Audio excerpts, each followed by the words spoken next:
Just got back from Fox News where I was doing a hit on Chuck Schumer and how Zoran Mamdani is the best thing to happen to him ever. But for the person who really knows the Senate, we are lucky to have Lindsey Graham with us, Senator from South Carolina. Senator Graham, welcome. I was taking your name in vain yesterday, nominating you to be the chair of a select committee to investigate Arctic ice and all the other shenanigans of the DOJ under Biden.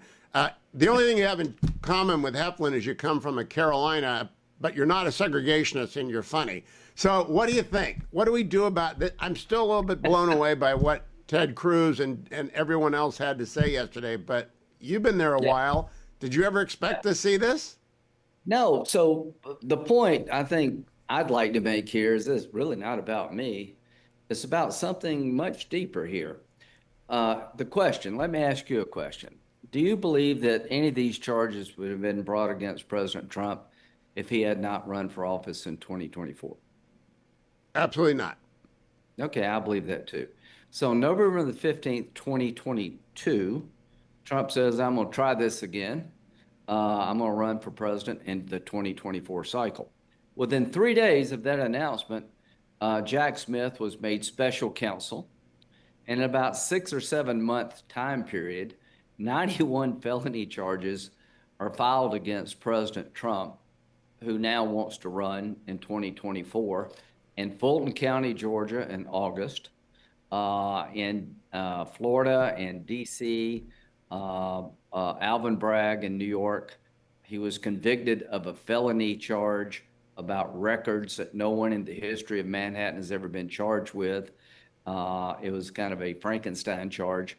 So I don't think it's an accident that from the time he announced in November to August of 23, that there was an avalanche of legal cases against him that would make it hard for him to be successful in 24.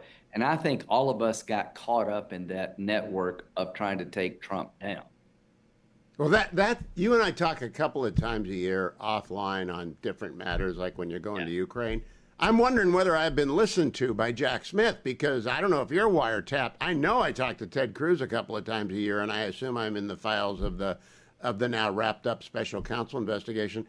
I think it's outrageous that members of the Senate were surveilled and that Charlie Kirk was surveilled. And I want to get to the bottom of it so it never happens again. Is there resolve in the Republican caucus to do that? Iron will resolve, because if it can happen to me, it can happen to senators in the future. So I gave you my theory, my belief that this all happened after Trump said he wanted to run again. There's no accident. 3 days of announcing that Jack Smith is special counsel. It's no accident by August of 2023, you got 91 felony charges. You got the Fannie Willis debacle in Georgia. You got Alvin Bragg. The deepest blue places in the United States are going after Trump. Well, what happened with me and Ted and others?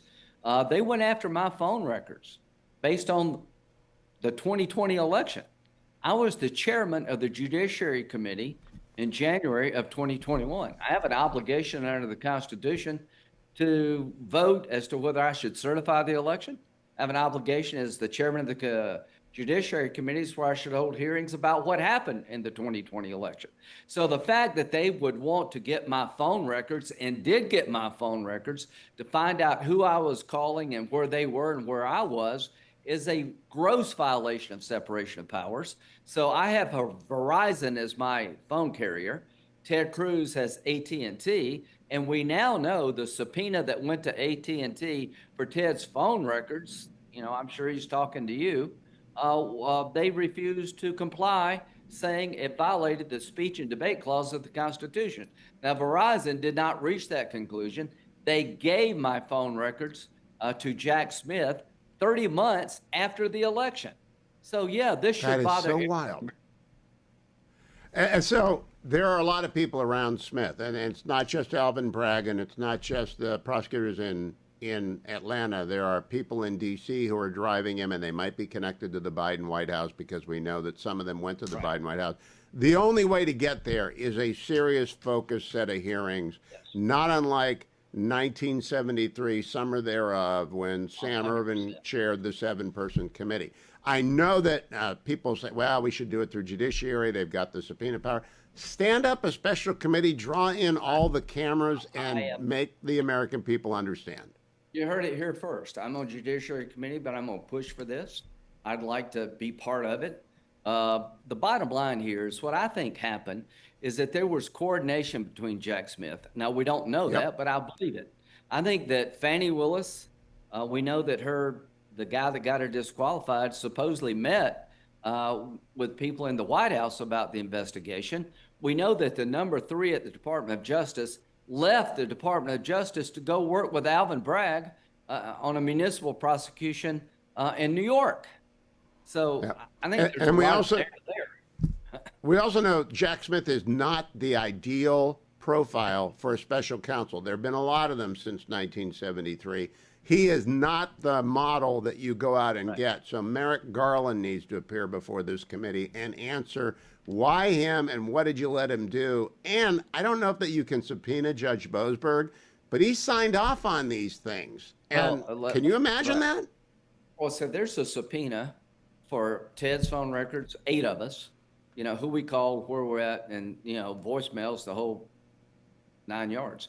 But apparently there was an order attached to Ted's subpoena, Cruz, basically telling AT&T, you cannot tell Senator Cruz for a year about this request because he is likely there's reasonable belief that he will destroy evidence and tamper with the witnesses. What factual basis did they have for the judge to issue that order? Was that part of my subpoena?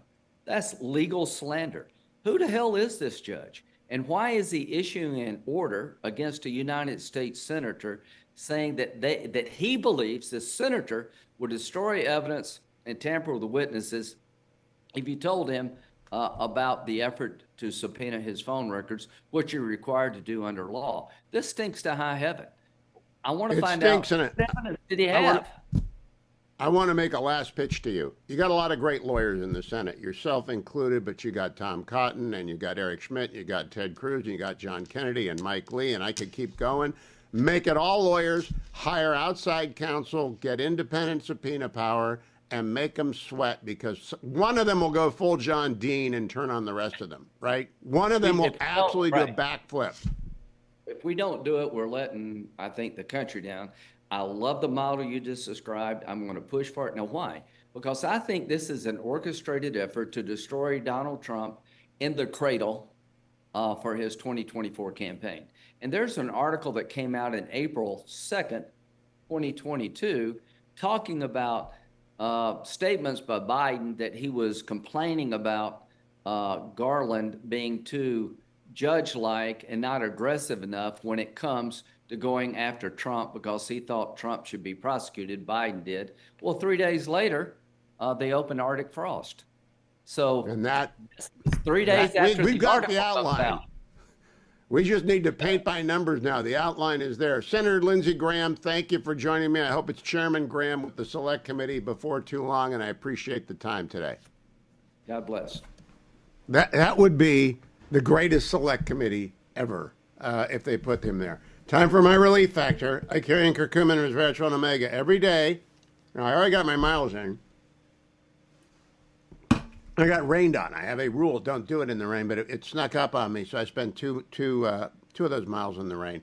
But I'm taking a lot because I got Halloween tomorrow night, 3-year-old T-Rex Teddy, 6-year-old Genghis Kate.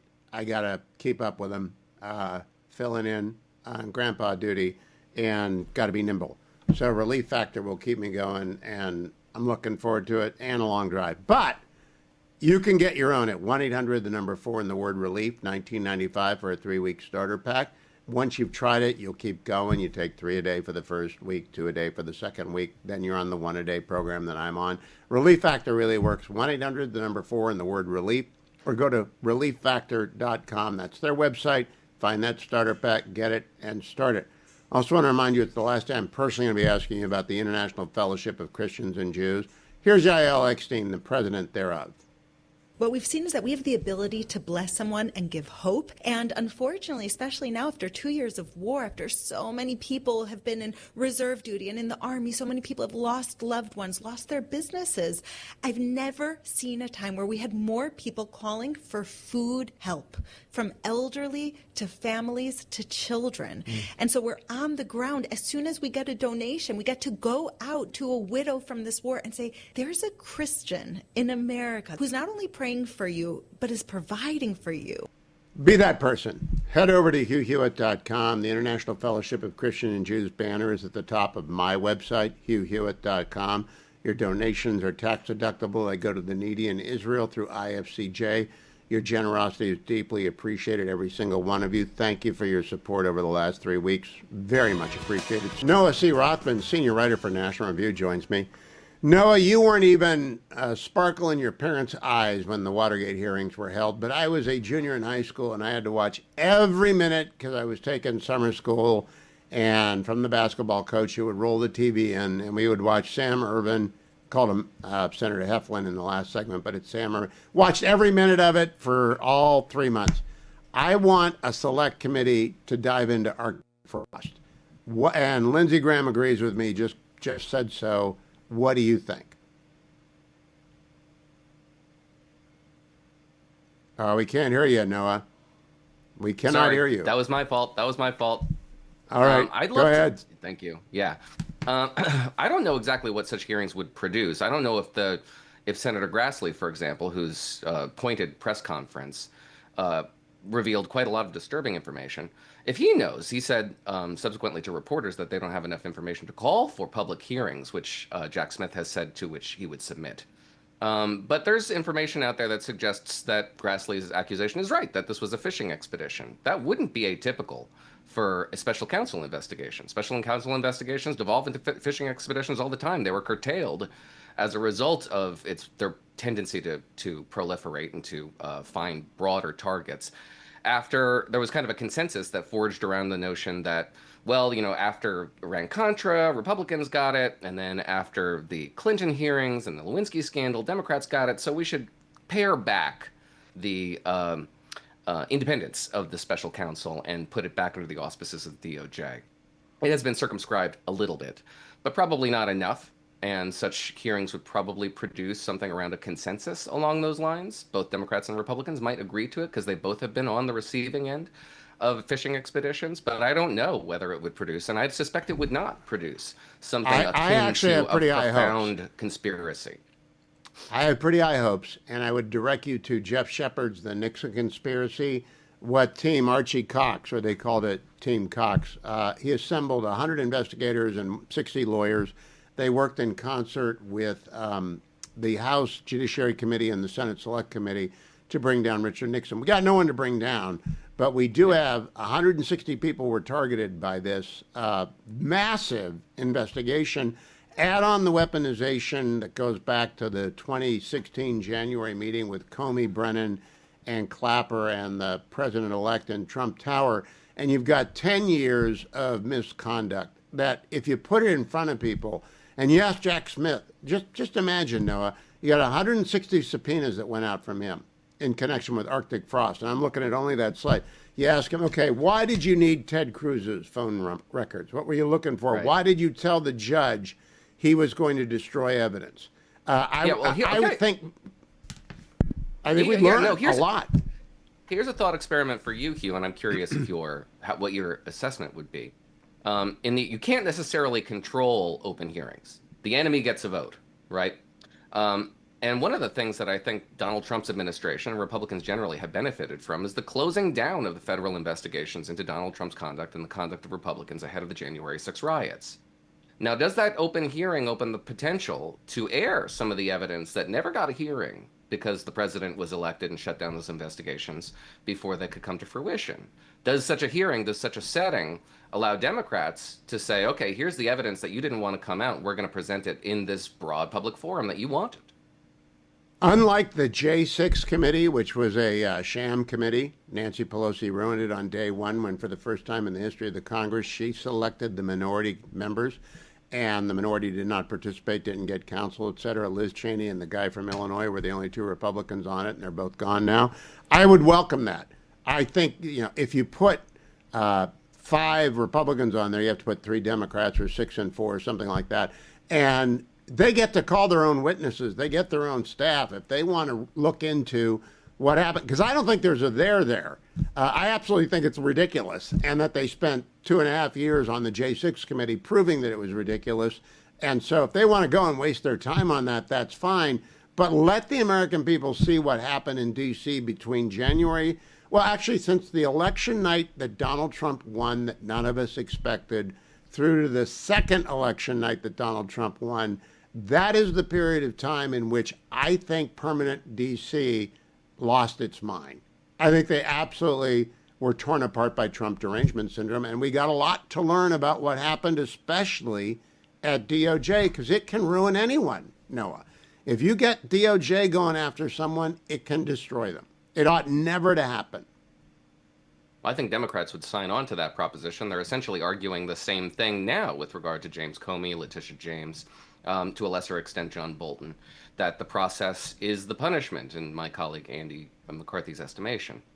I don't think anybody would disagree with that supposition now that the shoe is on the other foot, which is why I also think that if you were to have this public hearing, that you might forge a quiet consensus behind closed doors, that we also have to probably rein in some of these special counsels, because we're all on the receiving end of it and it's very uncomfortable. But I'm skeptical. Well, that's what happened with the independent counsel law. The independent counsel law, after it gigged, Bill Clinton was allowed to sunset. And we might get some good rules about what do we do when the president's involved in a sketchy situation that are legit, Well, so this is where the rubber meets the road. This is where the rubber meets the road. Because the argument I'm hearing from Republicans, and I don't know if it's genuine, but the argument that I'm hearing from Republicans is that you need to put these Democrats on the hot seat, even if you have to fire prosecutors who won't bring charges because they don't think they're prosecutable, don't think they'll get a conviction. But you got to do it in order to show Democrats that this is what lawfare begets. You don't like it as much as we do. And then we have the option now to have a grand settlement.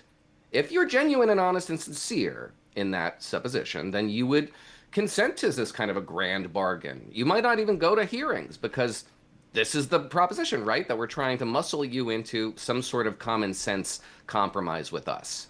So do they want the common sense compromise, have to go or do to they want hearings, the theater? And I want the theater because it's an enormous problem. Robert Jackson, when he was Attorney General before he ascended to the court before Nuremberg, gave a famous address to prosecutors at the Department of Justice about how prosecutors have to be very careful with the power they have, or we'll end up like the Soviets, show me the man, I'll find you the crime, the Beria rules. And I think we're into Beria rules land right now. And I think we've got to root that out, Noah. That is only going to get worse unless you build a wall against it. You can't build a wall against it unless you know what happened. So I've got no fear of anything, because I don't think Trump did anything wrong on January 6th, other than move too slow and watch too much TV. But I don't think he incited anything. He was never charged with that. Jack Smith's fever dream of a charge in D.C. made no sense to me. And the Mar-a-Lago raid never... Go ahead. I mean, if we were to presuppose, just accepting your premise, which I agree with, I think he moved too slow. But the January 6th Commission, which, by the way, was totally partisan, in part because Republicans boycotted it. They were offered the prospect of having a blue ribbon commission, a private investigatory mechanism that they declined to participate in. But the January 6th Commission did not establish, to my satisfaction, what the president was doing in the interim between the time when he was on the ellipse and when he was watching TV. And then when would they finally dispatch the National Guards to protect the Capitol? We really don't know the timeline yet in that, and I suspect that Republicans don't necessarily want to establish it. I'm happy to find that out, but I want to find out how a partisan DOJ even presumed to wiretap and gain the records of Ted Cruz and Lindsey Graham and other members of the political opposition who were seated in the Senate. That's chilling, Noah. That if you can go after sitting senators, everybody is at risk of a rogue prosecutor. But to be continued. I think we agree. Let's have a party on the Hill. Joined by Matt Continetti, head of domestic policy studies at the American Enterprise Institute. He's also a contributing columnist for Commentary Magazine, on which podcast he appears almost every day, and to the Free Press. And he's got a new backdrop, which I find very winsome and exciting, Matt. You've changed it up, and I like it. I want to start with Operation Arctic Frost.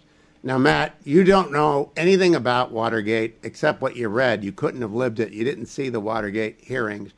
I want a Watergate-style select committee in the Senate, maybe Lindsey Graham in the chair, diving deep into Arctic frost, because I'm shocked by this. What was your reaction to yesterday's press conference? I was equally shocked, Hugh. I think it's a huge story. The idea that the FBI is surveying 160 some Republicans, including numerous members of Congress, senators. The list of senators that Chairman Grassley uncovered being surveyed included Dan Sullivan of Alaska, Cynthia Lummis. These are not, to the barricade MAGA types. These are Republican senators that somehow they were getting scooped up in this investigation. And Chuck Grassley himself is someone who's been in this role investigating abuses of the federal government and executive branch for decades. And he's shocked and alarmed by what his investigators have uncovered as part of Arctic frost. So I think hearings are warranted. I would also add, this has been kind of a bombshell week when it comes to Congress and Congress's investigations and testimony. We had this Arctic frost revelation. We had the auto pen scandal report from Comer's committee in the House. And we had a very good hearing in Congress yesterday on political violence on the left. So even though the government is shut down, Congress is bringing, I think, important facts and information to light. I think the auto pen might actually play into the select committee, if it is stood up, into their investigations of who was running what. Because in my view, Jack Smith is a rando. It's absolutely odd that he would be picked to come from The Hague and run this thing. And I think we're going to find strings over to the White House if they dig deep. The procedural obstacle is Chuck Grassley is chair of Judiciary. He and Ron Johnson found this out. The select committee with subpoena power focuses the media on one storyline like the Watergate Select Committee did. And I would staff it with Graham and Cotton and Cruz and Lee and John Kennedy and Eric Schmidt, lawyers, Josh Hawley. They got a lot of great lawyers in the Senate. And I would bring in prosecutors to be the counsel, not the Judiciary Committee staff. There will be institutional pushback against that. What do you see as the pro and cons of going outside of the ordinary structure like they did with Watergate? Well, you listed some of them about kind of, will the culture of the Senate be willing to accommodate this type of extraordinary committee, which has Watergate as its precedent. But we live in extraordinary times. And the lesson of the Trump presidency is you need the bold move. You need to establish facts on the ground. And setting up the committee like you suggest, that's a bold, decisive move. It will gain attention. And yeah, some people who are incumbents in the process might not like it, but we need to take swift and I think action that can be seen visibly in order to garner attention here. So I think that we're reminded of the failures of the Biden administration and the deep, deep failures of governance in the Biden administration by both these scandals. One, the idea of the auto pen, the idea that President Biden was not really running the country, at least certainly not toward the end of his administration, and perhaps for far longer. And then here, Arctic frost, this sense that the Justice Department, elements within the FBI, and as we know from even some of the other national security agencies, viewed themselves as partisan actors who deemed half the country as engaged in a potentially criminal enterprise, and therefore were willing to take these just remarkable measures, searching the cell phones of Republican congressmen for metadata. That can't go without serious questioning and serious answers. So Biden, gave a speech last week, Hugh, where he talked about dark times in this country. But I think he was looking in the rearview mirror. And I think when people are reminded of what the Biden administration was like, they see a lot of value in the current Trump administration. I'm going to talk with Matt Continenty during the break. He's coming back on the other side because we got to talk about the president meeting with the general secretary in China. During the break, I'll talk to him about Mamdani and a little bit more on the select committee. Don't go anywhere, America. I'm Hugh Hewitt. Hugh Hewitt Show is now available on TV. Go to SalemNewsChannel.com or download the app. You can also watch on Roku and Fire Stick. Salem News Channel, the antidote to the mainstream media.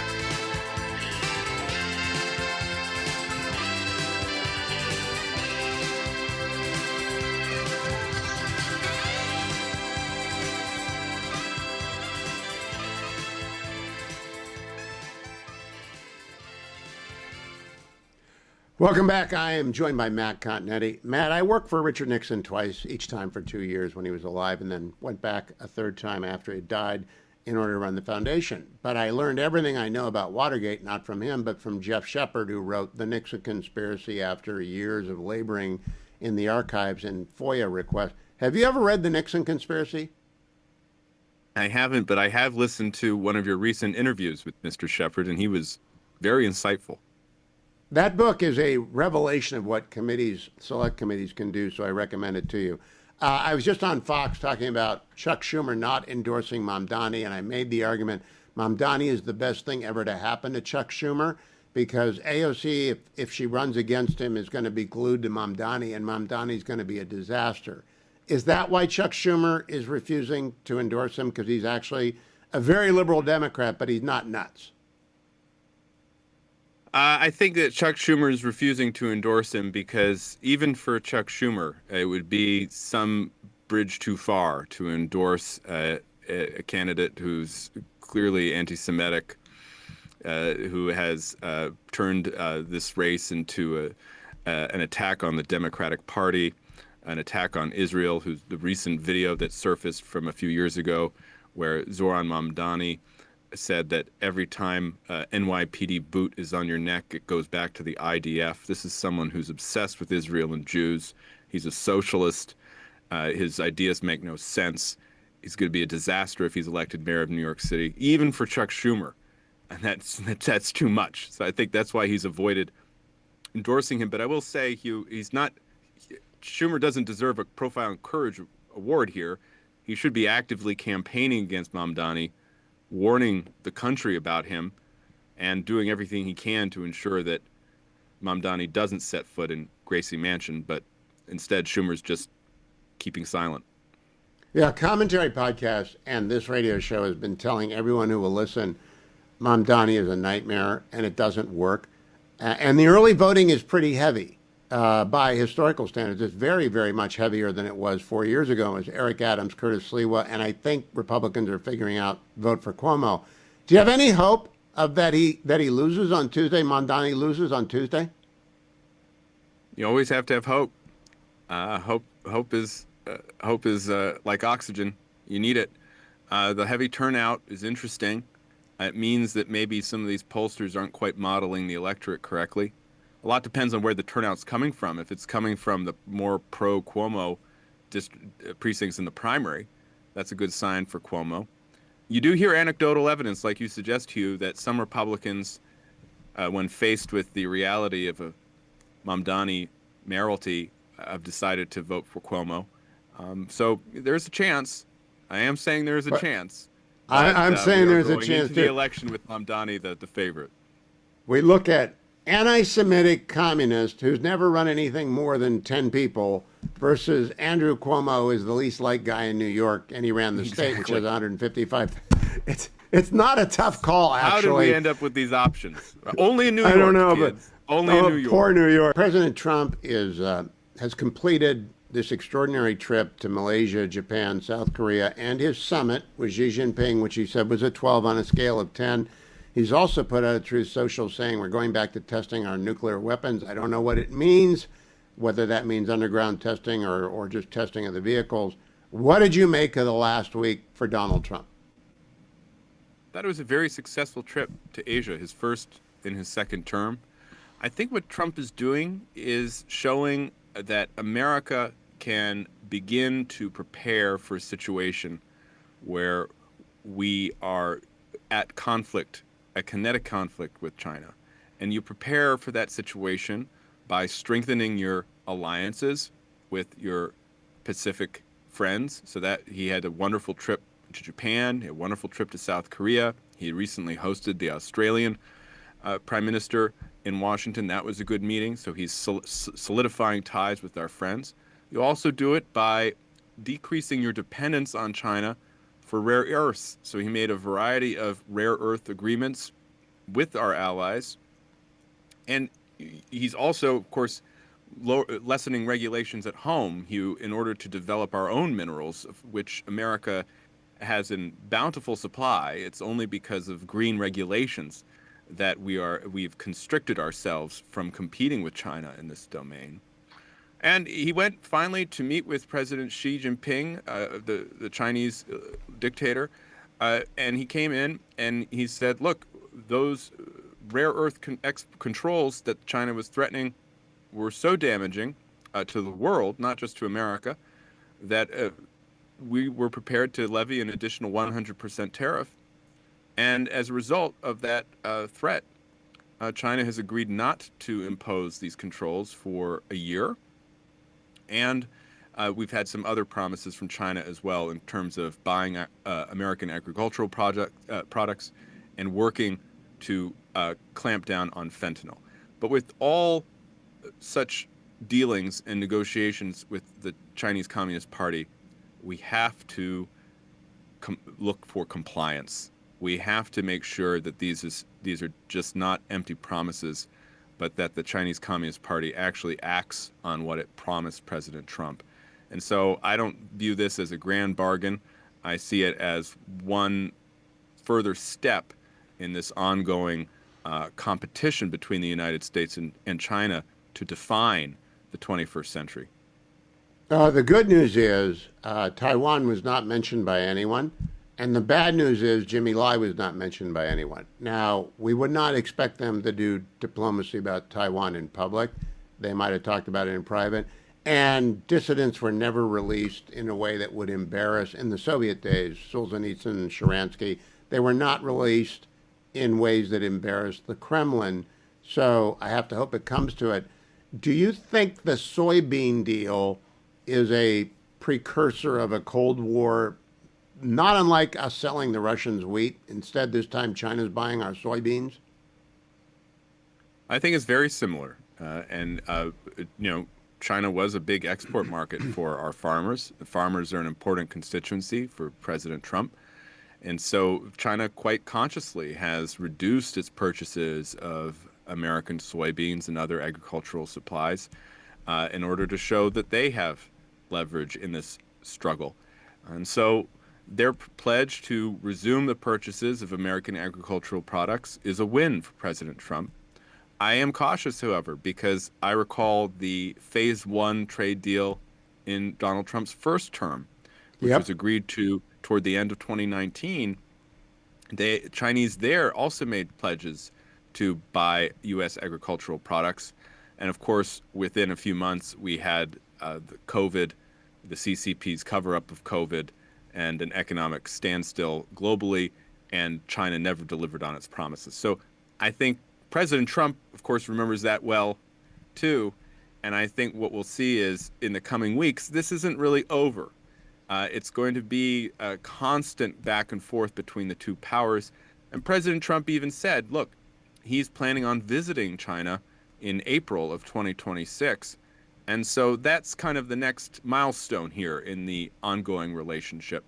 But I will say, I think President Trump deserves credit. He's the person who put the People's Republic of China on the political map as a power that is not just a responsible stakeholder, as presidents of both parties characterized it as in the past, but as an actual competitor and threat to the United States.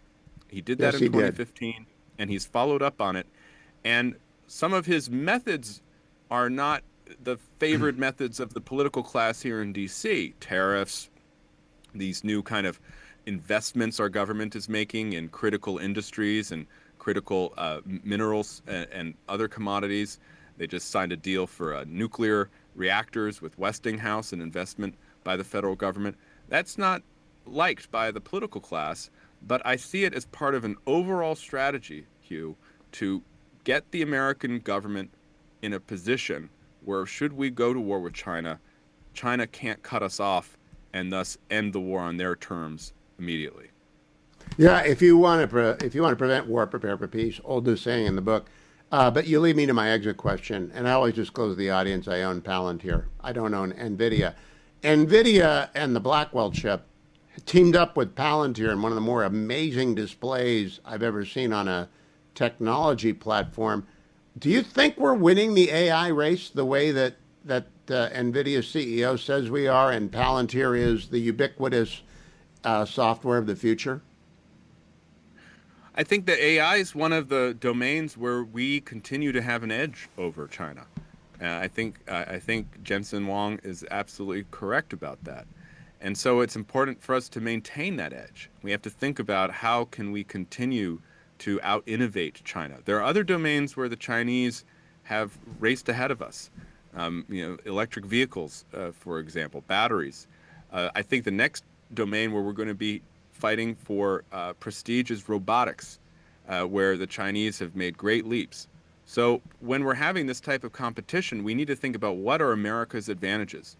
Well, one advantage we have is our military, and our military technology, our nuclear arsenal. That's why it was very important for President Trump to announce that we would resume testing of our nuclear arsenal as a reminder to the world, and our AI advantage. And we need to do everything to press our advantages as we prepare for a potential conflict in order to avoid conflict. Well said, as always. Matt Continetti, a happy Halloween to you. Talk to you again next week if we're lucky. The markets today are all down right before the close, and the 10-year Treasury is back above 4, which brings me to andrewandtodd.com. 888-1172 if you need to buy a house or refinance a house, or you're a senior and you need a reverse mortgage, or you're a veteran, you don't want to put any money down, you want a VA loan, or you're a first-time home buyer and you don't know what to do because the government is shuttered. Call up Andrew Del Rey and Todd Avakian, 888-1172. They're with Union Mortgage Bank, and they will help you get your mortgage. And they will also give you a very firm guarantee, which thousands of people have seen come true. When interest rates fall to the point that it makes sense for you to refinance, they will do that for you. About 50% of the market is refinancing, 50% first-time purchasers, not first-time purchasers, but purchasers of the house that needs an originated mortgage. The reason andrewandtodd.com are so wonderful is because they're the bank. They actually underwrite the loan. They help you from soup to nuts. They have an incentive to close a loan, but they don't want to put you in too much house because they want you to make the loan payments. They want to help you fix your credit if you've got dings on it. They want to give you advice on how much you want to spend, given how much your income is. They help people who are self-employed find the documentation. They work to get your loan closed, and they are wonderful guys. I've known Andrew Del Rey for 25 years, Todd Avakian for half as long. You can trust them. They've served thousands of people who listen to this program and watch it on the Salem News Channel. They've done my loan for when the fetching Mrs. Hewitt and I moved from California to the Beltway, did Dwayne's loan. They've done loans in my family all through Salem Media. You can trust them. Wonderful guys. 888-1172. Or go to andrewandtodd.com. They serve the whole country. Now, I have to ask Dwayne a question about Halloween because he is the spokesperson for myphdweightloss.com, sponsor of this program. He lost 50 pounds 2.5 years ago, has kept all but, how much have we kept off? If you're at 38 pounds, you gained 12 back of the 50 you lost, right? Yeah, about that, yeah. And so now you're going to take that off again, times 2? No. Times 1. But yes. Times 1. But I want to know about Halloween and myphdweightloss.com. Yes. You're going to go out there tomorrow and steal candy from the kids? No.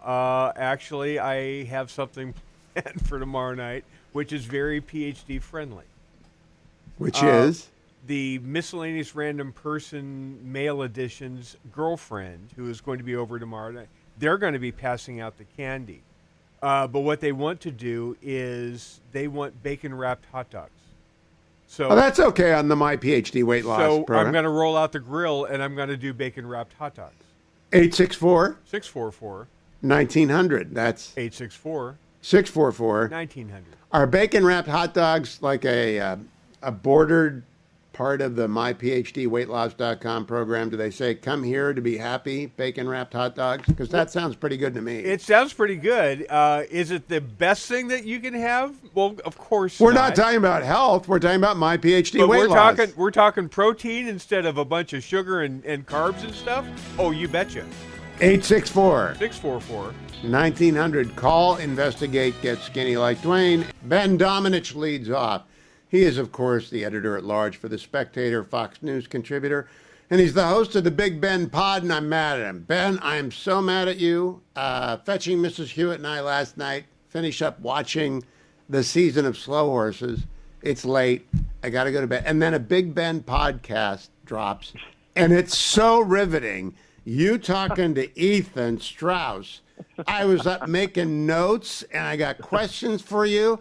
Don't drop podcasts at night. That's not a good thing to do. You know what? See, here's the thing. I'm right with you, Hugh. I want all the podcasts to drop in the morning. Yes. The Fox people who are like, oh, no, it does better when you drop it here or whatever. And I'm like, I don't know. I like to get mine in the morning and, and have, all day to, circle back to it. I'm sorry, man. I hear you. But I went to the very end, and Miari saying this is a referendum on decency. That's a great line. I hope it gets out there. He should win. Your opening on the Democrats going left is great, but I'm going to take my time to explore my question set. First of all, Sure. I don't know Ethan Strauss. I don't know him from Adam. Tell us about Ethan Strauss. So Ethan, the easiest way to describe this is Ethan.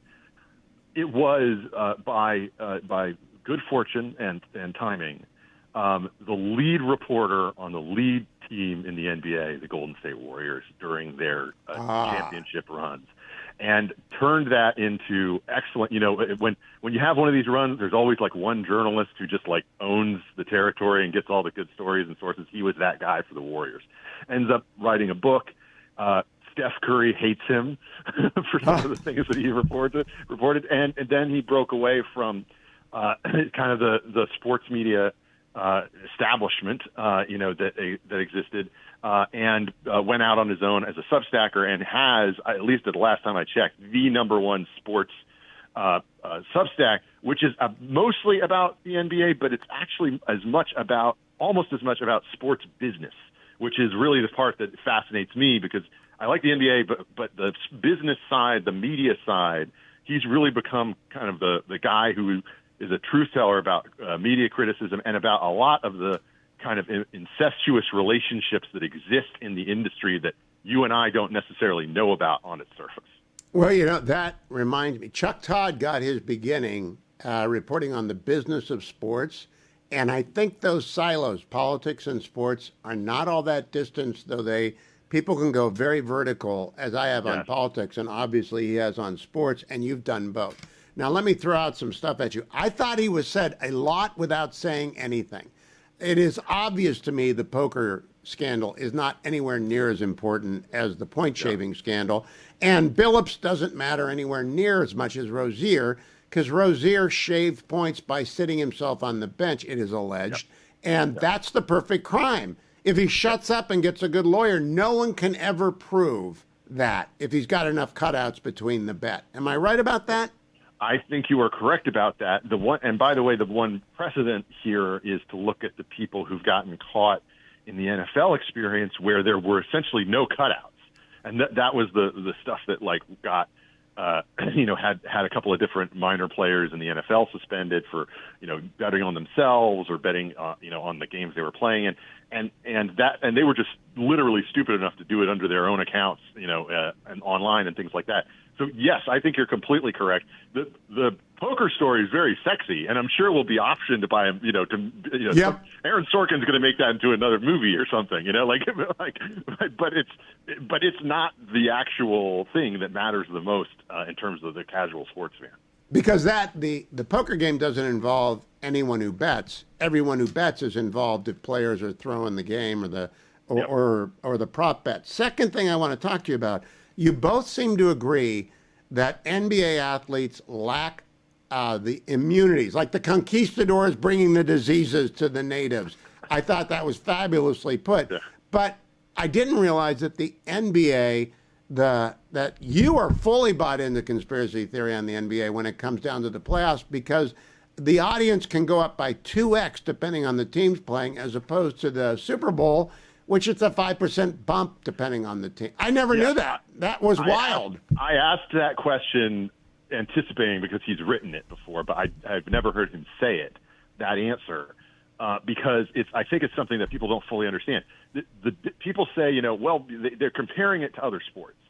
But the difference for the NBA in terms of the franchises that make it there, in terms of having the big name franchises have the best players and have these super teams, and having a team that gets there, the Raptors, for instance, that kind of thing, it tanks the viewership in a way that people don't fully understand, and it means an enormous amount to the NBA. And so because of that, they have the natural incentive to lean on things in every way possible to try to incentivize the success of teams. You cannot have a Jacksonville Jaguars, playoff run, or even a Green Bay, sort of playoff run. That you would see it, the situation in the NFL, the equivalent would be every time we need to have, Northeastern teams, we need to have New York, we need to have LA, we need to have these markets that are, serving these things.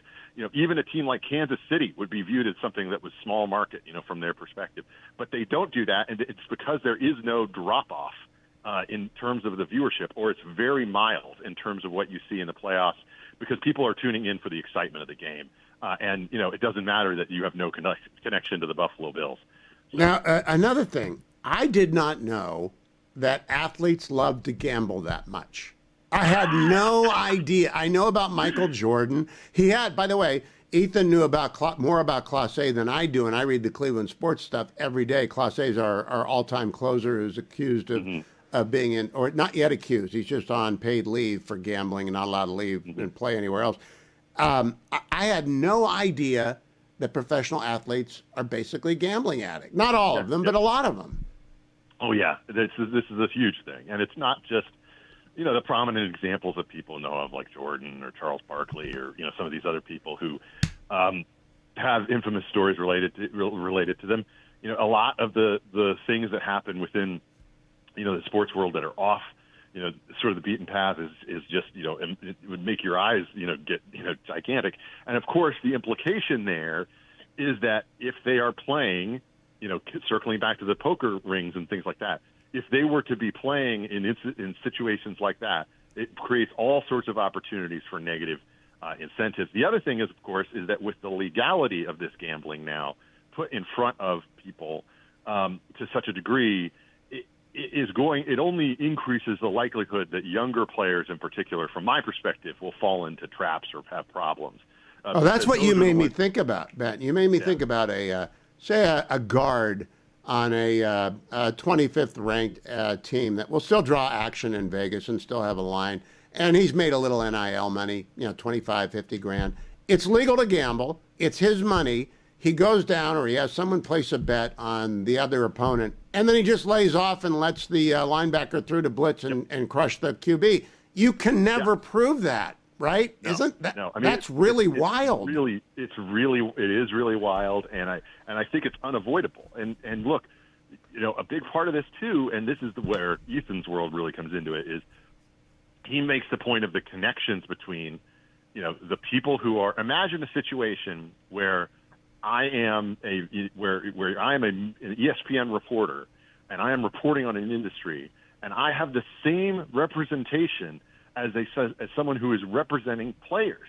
And so when these stories come across, a lot of the time, there's shared representation. They have the same agencies. They're in the same line of work effectively, which is the sports entertainment business. And so then it becomes something that's, more akin to, how are we going to play this situation? How am I going to sort of put the best spin on things? And that's really the difficulty that ESPN faces right now, because they, more than any other media entity, are in hock in terms of their NBA dealings to such a huge. Oh, and they deal information. Yeah. Ethan is kind of in that spot too. And if I did that, that meme with the guy with the conspiracy with all the yarn, at the middle of it is Clutch Sports, and at the middle of Clutch Sports is LeBron. So all yarn runs to LeBron, who won't say anything about China. I thought that was the best interview, and it went long. It went very long. I wanted it to because I felt like there was just enough there that I'm glad you liked it, because what I will say is people who have not sort of been in this, I felt like there needed to be more explanation happening of what was really going on there. And I'll give you one more point on this. You know, people have talked about this in terms of they're talking about it in kind of a vacuum of, is this good for sports? And you see the polling numbers shifting and people mostly getting irritated at the ads, by the way. If you dig into the industry polling, it's like there's just an oversaturation of it and people are irritated by it. But I think that there's something else that people don't fully realize, which is that this is not going back into the barn. Nope, you were right. You made that point. Too many people invested in it, and so it's not going away. So we have to learn to live with it, deal with it, and figure out what rules need to be put in place. I have one more question during the break with Ben about that. Then we're going back to politics and Mr. Mamdani. Ben has invented a phrase, champagne socialism, which he should trademark, and we'll talk about that on the other side of the break. Stay tuned.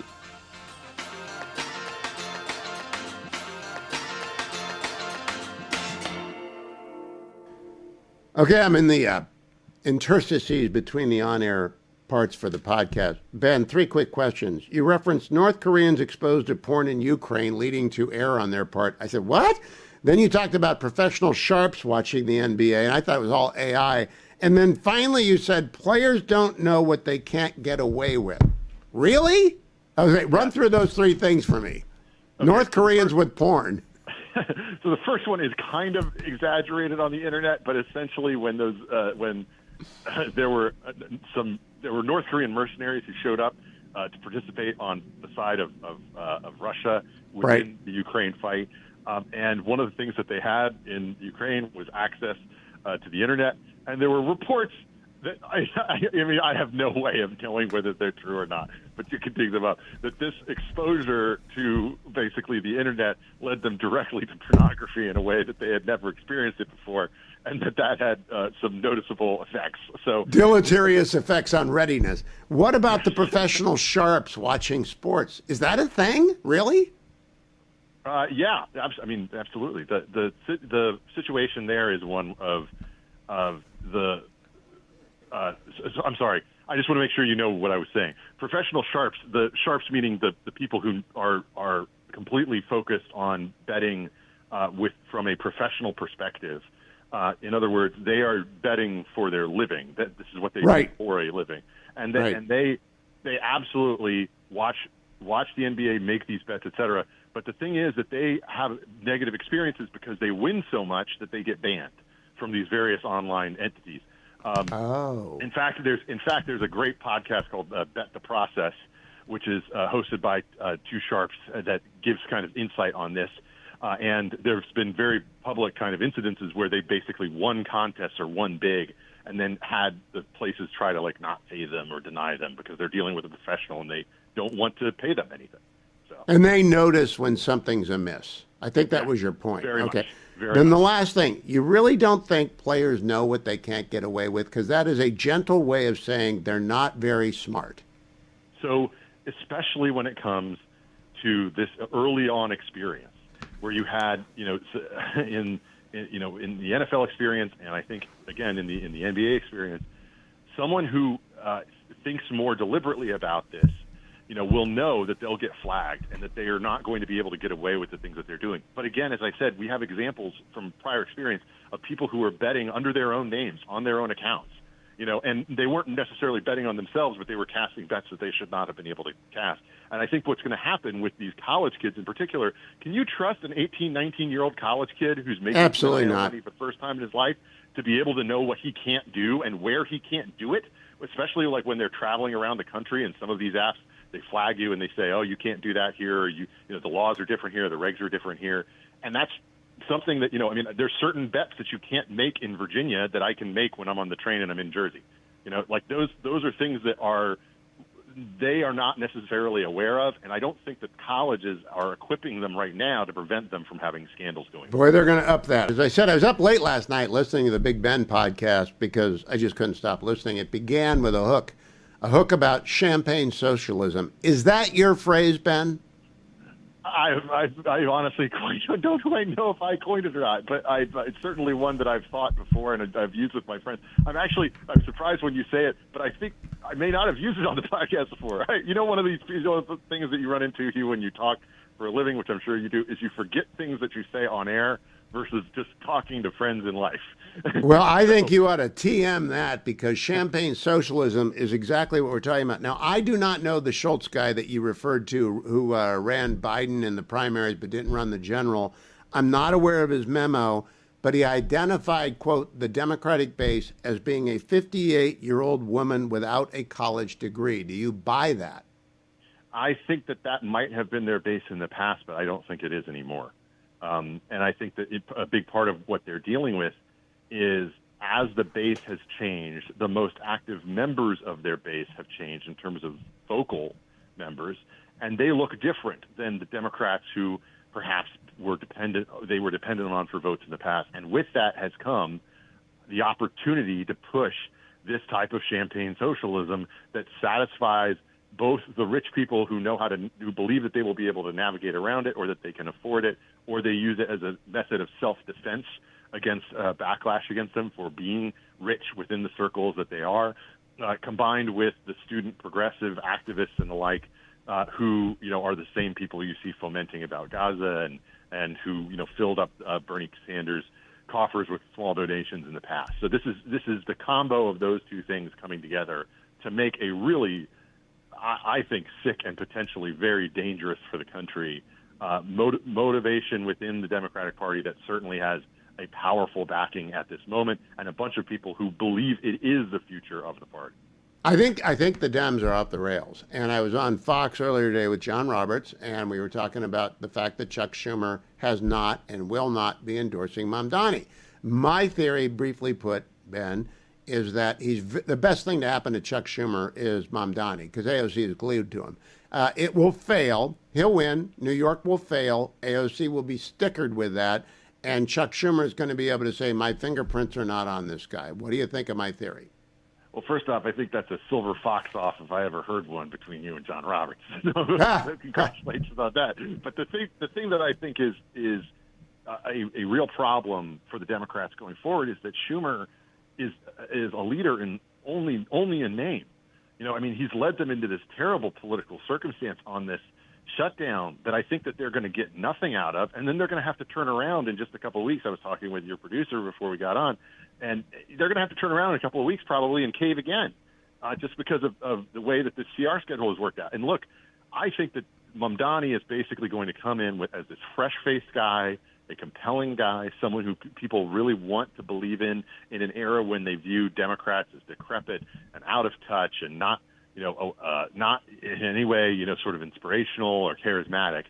And he's going to use that charisma as a tool, and it's going to ruin New York. It's going to turn it into a place that was already teetering in a bad direction. It's going to get a lot worse. And I think particularly it's going to get worse for young families who are not going to be able to use the subways, who are not going to be able to use public transportation because they cannot count on their safety to any degree. It's going to get worse for cops who try to do their jobs. And it's going to get worse for businesses and companies that can't move. But the worst thing for them, the problem for them, is that they're doing it at a time when we just went through this period where it became easier than ever to work from home, to work from elsewhere. And gosh, if I don't know dozens of people who made that wonderful little jump from New York to Florida, including apparently this guy who also has the name Bill de Blasio, which, by the way, was a pretty hilarious media headline. I don't know if you got into that on the show yet, but it's not yet. But the prices in you're going to see that exodus to Florida only increase, or to Connecticut. The prices in Connecticut have gone through the roof. The second bump, it's a post-COVID bump. It just happened right now. People are getting out ahead of Mamdani, and it's not. He can't raise taxes without the legislature. He's not going to be able to do that. But the quality of life is going to suck. The question is, and you got into this in your opening monologue, which is about 15 or 20 minutes on the Big Ben podcast. How far gone is the rest of the party, and can they pull themselves back to the center?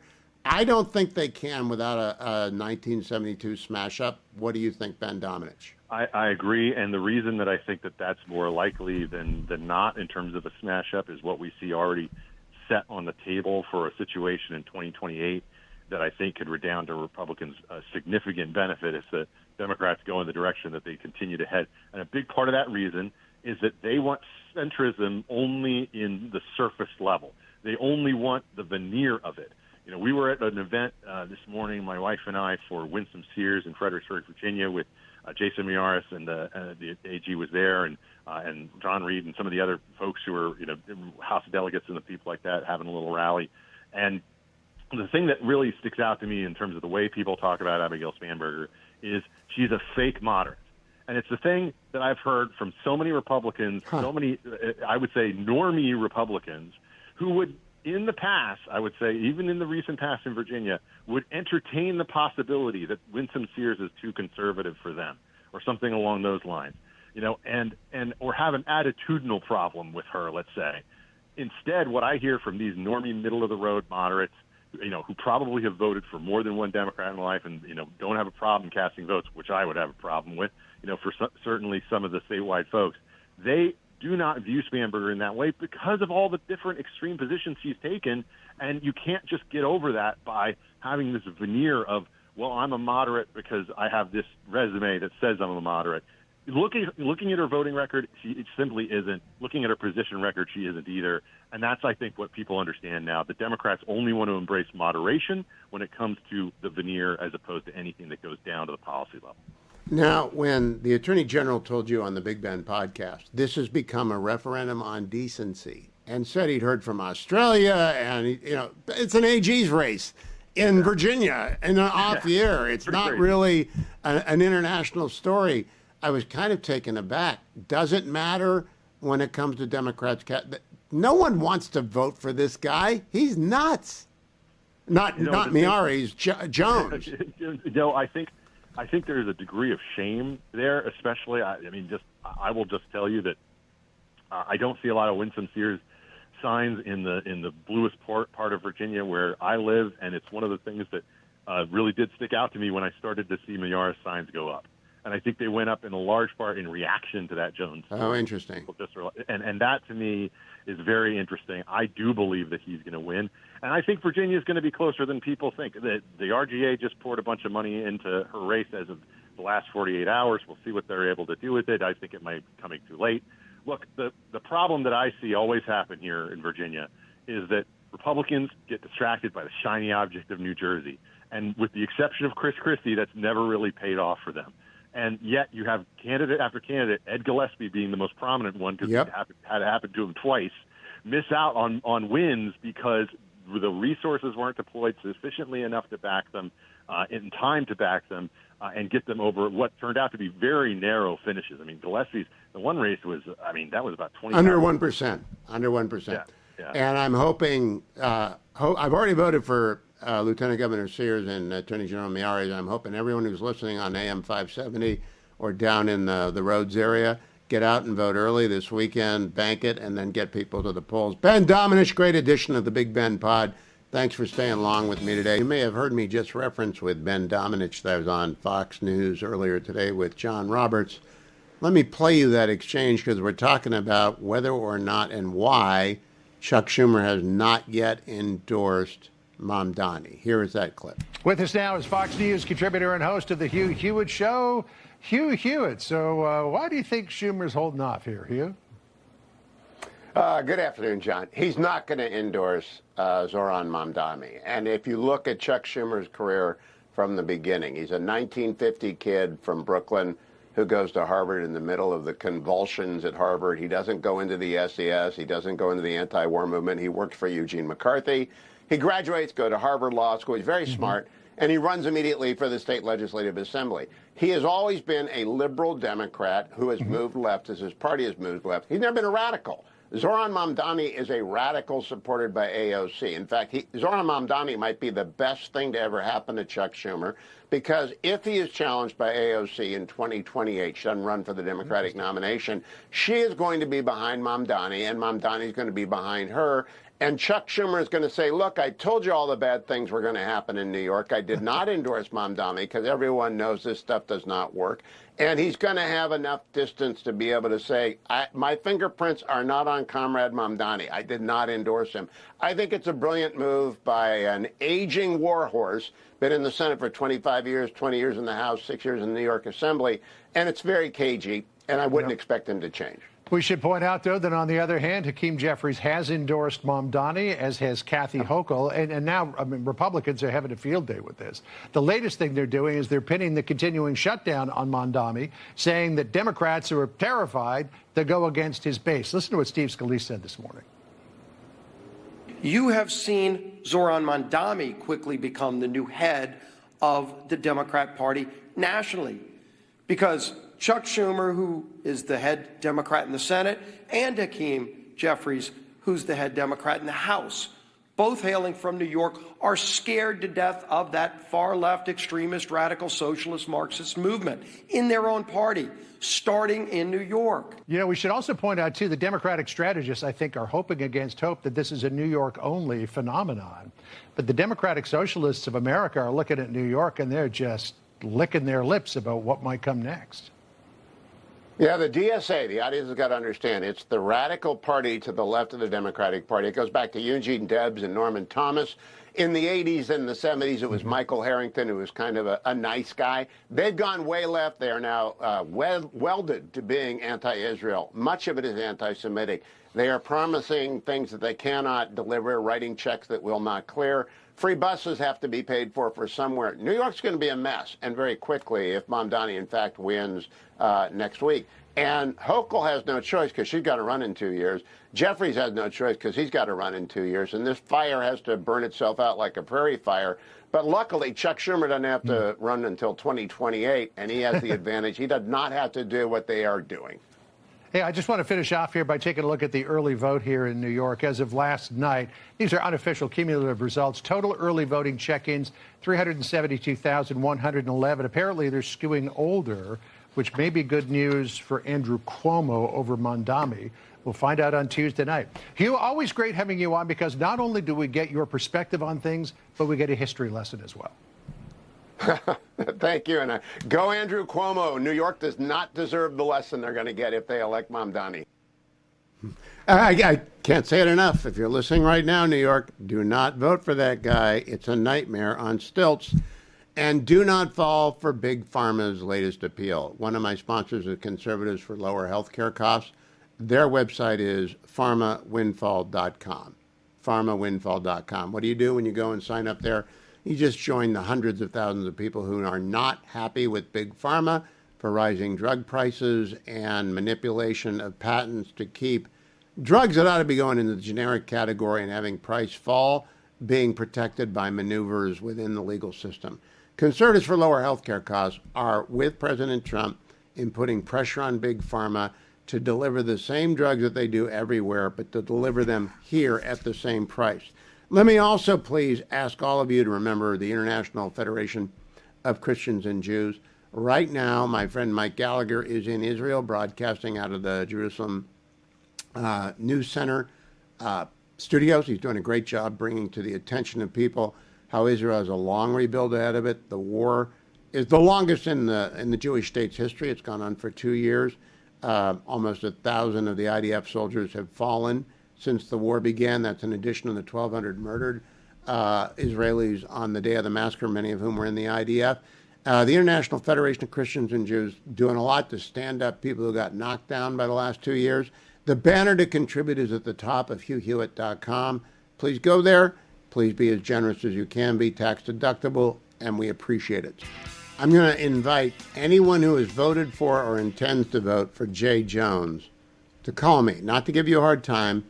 I just want to know how you can vote for the guy after what he texted about wanting to put 2 bullets in the head of the Virginia House GOP Speaker and see his children die as well. The man's a nut. And I want to know if you voted for him. Now, I won't give you a hard time. Maybe you have a reason. Maybe you have an answer. My phone number is 1-800-520-1234. But it's a call out for a group I imagine are too ashamed to call in. because you really should be ashamed to vote for Jay Jones. You should be ashamed to vote for Abigail Spanberger or Mickey Sherrill. And you really ought to be red-faced about supporting Mamdani, because that just proves you're illiterate. Economically illiterate. You might be able to read, but you don't know anything about economics. What he is promising is the ruin of the city, and you're like going full Joker on New York if you vote for him. But I'm not asking for supporters of Mamdani or Mickey Sherrill. If you want to call up and tell me you voted for Spanberger but not for Jay Jones, that's okay. But I really would love to talk to anyone who voted for Jay Jones. 1-800-520-1234. While we're waiting, let me remind you about my sponsor, forfreemarkets.com. F-O-R, freemarkets.org. I always say .com. It works both ways, but they prefer .org. Forfreemarkets.org. These are the people who never want to see debanking anywhere back in the United States. The banking scandal Donald Trump exposed and forbade during his tenure via executive order. So he issued an executive order on August, I think, 27th, saying, not on my watch, financial institutions, brokerage houses, banks, you cannot pick and choose your customers based upon their politics or their pastimes or their businesses. You can't ban gun manufacturers. You can't ban gun owners. You can't ban Republicans. You cannot debank anyone. And we want it to stay that way. We want the financial sector to be a free market, the only restriction on which is that you may not use the banking system for illegal activity like money laundering. It's always been there. Those rules are long-standing. We have rules to prevent that from happening. So please visit forfreemarkets.com. And while Harley is screening a Jay Jones caller, I think, let me also remind you I'm in the Relief Factor studio. Took it in hour number 1, holding it up if you're watching on the Salem News Channel. My Relief Factor goes with me when I go tomorrow to superintend trick-or-treating by T-Rex Teddy and Genghis Kate, which should be a joy. I've got my tennis shoes on. I'm nimble, loosening up. I'll do some stretching beforehand. But Relief Factor will keep me in that game like it got me through my 4 today in the rain. I really don't like to be caught out in the rain, but I did get caught out in the rain.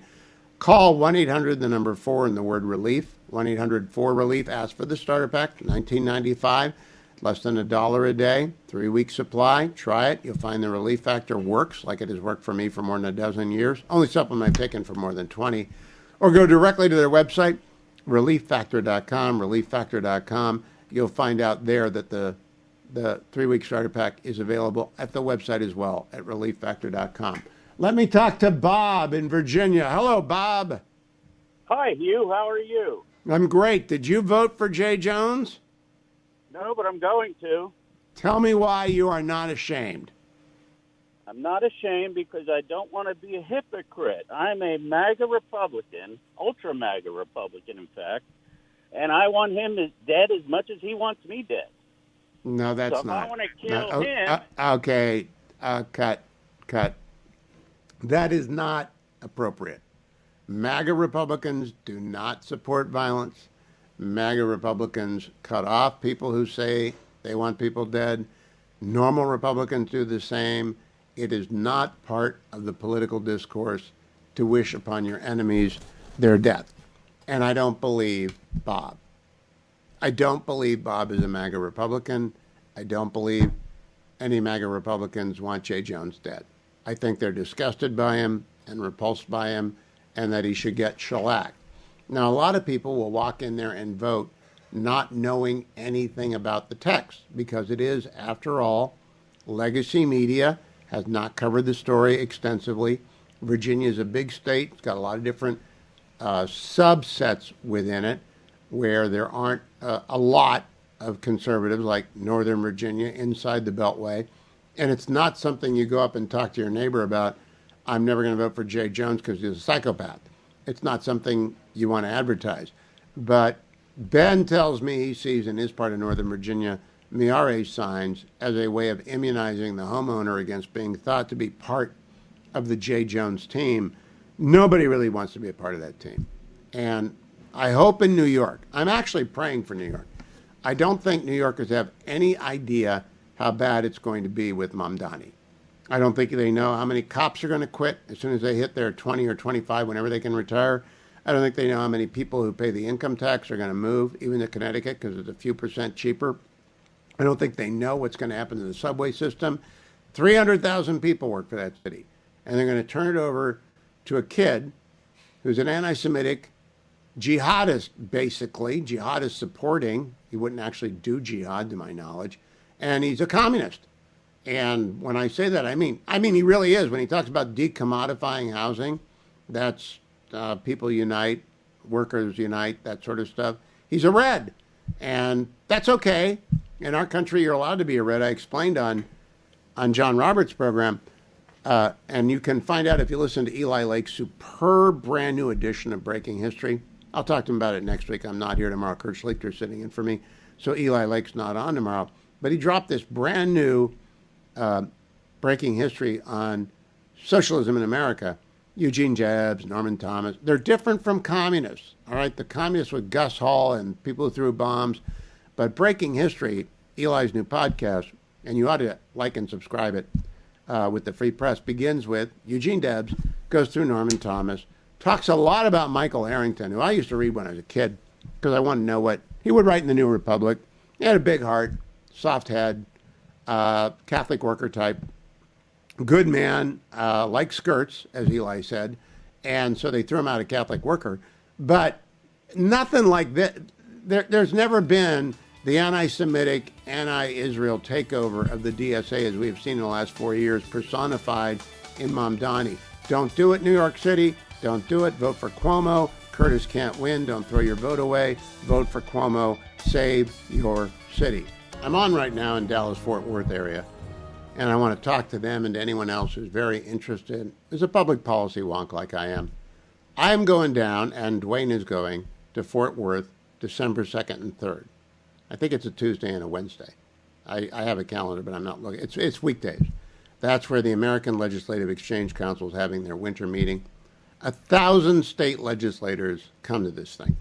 And I'm going to broadcast live from there, and they're going to sell a limited number of tickets for people who want to join us at the ALEC for a live broadcast of the Hugh Hewitt Show.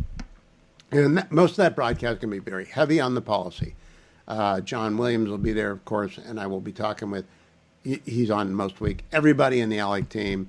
I'll be talking with Patricia Rucker and our friend, I hope Danny Perez comes. I think he's finally Speaker of the House after 10 years. They line him up for like 10 years and he gets to be Speaker of the House. And all of our regulars, but we're going to be digging into school choice, election security.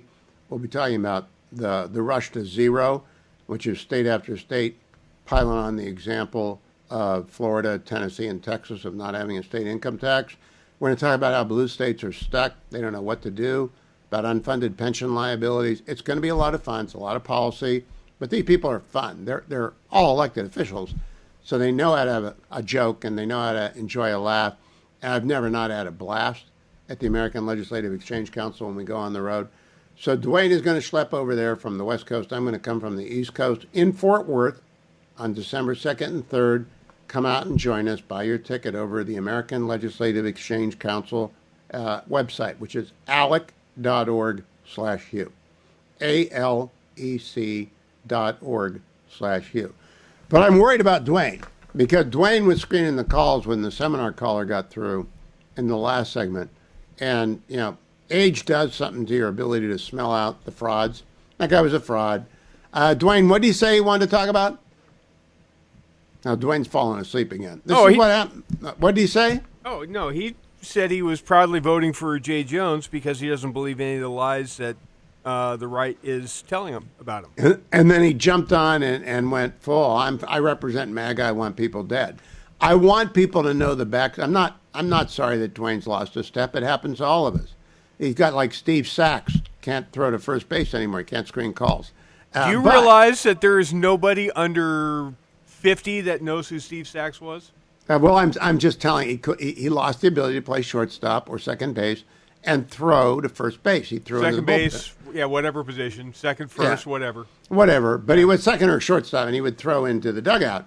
And the reason was he got the yips, and Dwayne's got the yips with callers. He used to be able to smell them out, and they never got through. But it's okay because that's what they're reduced to, pretending to be a MAGA extremist who wants violence because their attorney general candidate in Virginia He's a nut. is a nut who actually does wish violence upon people and should have dropped out, and not one Democrat other than Ro Khanna has said so. Coming right back with John Ellis, founder and editor-in-chief at News Items, doing it a day early because Kurt Schlichter's in for me tomorrow. My guest, John Ellis, is the founder and editor-in-chief of News Items. If you follow me on X, you know I begin every day with a couple of polls from News Items because it's replaced about half of my newspapers and a lot of my magazines because I get all the news I need. John Ellis, welcome. You're not normally on in this time spot because we're normally Friday talkers, but I'm gone tomorrow. So would you tell people briefly what News Items is and why you do it? News Items is a collection of the most interesting or important stories that we think are, worthy of our subscribers' attention. We focus on what we call a world in disarray, the financialization of everything, advances in science and technology, and politics, foreign and domestic. And not always, but generally speaking, the four from each basket. Comes out 7 o'clock in the morning, 6:45 sometimes, and we have a fairly devoted audience. Yeah, first thing I read. And this morning I was excited by the first item we're going to talk about. In fact, I went over to Brain HQ and signed up for it. Because if it's even remotely true, people will want to do this. Explain to people what the McGill University study revealed about digital brain exercises. Yeah, so there's an app called Brain HQ, no space. You go to Google, you type that in, you download the app, and what it is are digital brain exercises that you're supposed to do for 10 weeks. And if you do them for 10 weeks, according to this McGill University study, you can reverse your brain's aging process by 10 years, or as much as 10 years. So I downloaded the app today, and we'll see. Well, we'll talk about it. You and me both. You and me both. I mean, who doesn't want to do that, right? Right, but when I read the story, I thought, well, this can't possibly be true. So, I went to the McGill site, and then I saw who did the study, and I looked up the reputation of the people who did the study, and I spent quite a lot of time diving into it. Number one, McGill is a world-class university. Number two, the people who did the study are world-class scientists. So let's all, get Brain HQ on our iPhones and get to school, so to speak. And John, I'm not a scientist. I didn't stay at a Holiday Inn. But it makes intuitive sense because all other exercise increases the capacity of all of their musculoskeletal systems. And so brain exercise, digital brain exercise particularly, it makes sense to me. I'm willing to give it a go for 10 weeks. We'll see if all of a sudden the show's more interesting. But I was sold on that one. Second story. I do not need the fat shot, as President Trump calls it, but a lot of people would take it if it wasn't a shot. Give us the good news for those people. Yeah, so 37% of Americans are obese, meaning that they have a body mass index of 30 or more. And obviously, obesity leads to a lot of other health problems, higher blood pressure, greater risk of stroke, et and along come these wonder drugs like Wegovy and Zepbound that enable people to lose weight in a sort of systematic fashion. And that's terrific. And the only problem is the delivery system is an injectable, which is difficult to manufacture. You have to, it requires very precise manufacturing. You then have to put it into a cold pack. You then have to deliver it via UPS or FedEx. And so the cost of these anti-obesity drugs is high. If you could do it in pill form, you'd put the pills in a little plastic container, you'd put the little cotton ball on top of it, you could put it in behind the counter at CVS, and it would cost about somewhere between a tenth of as much, maybe 20% as much, therefore would be much more widely available, therefore would be much much more affordable for a lot of people who may need it.